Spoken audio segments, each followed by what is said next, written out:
పల్లె పశు పోషకులందరికీ నమస్కారం అండి. ఈరోజు వచ్చేసి ఆదివారం గేదెలు చూద్దాం రా అని చెప్పేసి మాకు తెలిసిన బాబాయ్ కాయిదారి ఇప్పిస్తానంటే చూస్తానికి వెళ్ళాను. చూడొచ్చు గేదెలు ఎలాంటివి ఉన్నాయో. చూడొచ్చు ఈ వీడియోలో కనపడుతున్న గేదె వచ్చేసి ఆల్రెడీ 2 ఈతలు అయిపోయిందంటండి. ఇది మూడో ఈత, మూడో ఈత అంటున్నారు. చూడొచ్చు దాని పొదుగు అడ్డర్ క్వాలిటీ అయితే మోయనంగానే ఉంది.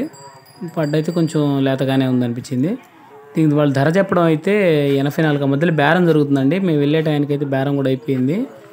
84 అయితే తీసుకుందాం అని చెప్పారు. ఇది ఒకటో గేదె.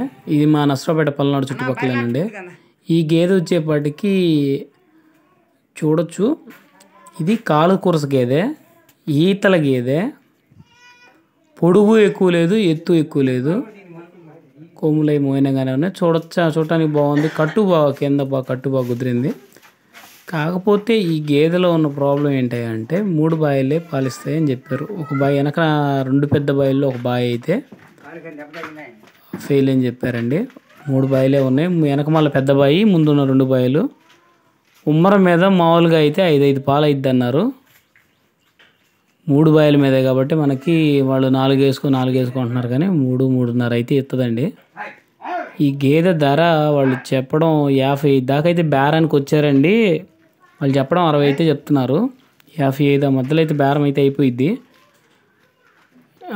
రేట్లు ఉన్నాయండి. కేరళ తీసుకెళ్తారు కదా లారీలు, అలాంటి గేదెకే 50,000 దాకా ఉంది లెక్క లేకుండా.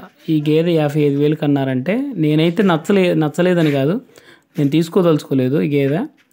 ఇదైతే 55,000 అయితే వచ్చింది. చూడొచ్చు ఇంకో తొలిచూరు పడ్డ. ఇది తొలిచూరు పడ్డ అండి. ఈనింది పొద్దున పూటే, ఇంకా మాయ కూడా వేయలేదు. చూడొచ్చు దీనికి ఆడదట లేకదోడే ఉంది. గుడ్డ అయితే పెద్ద గుడ్డ అండి. ఇది మంచి రింగు కూడా ఉంది. పొలం తిరిగి వచ్చే గేదె. చూడొచ్చు దాని అడ్డర్ క్వాలిటీ.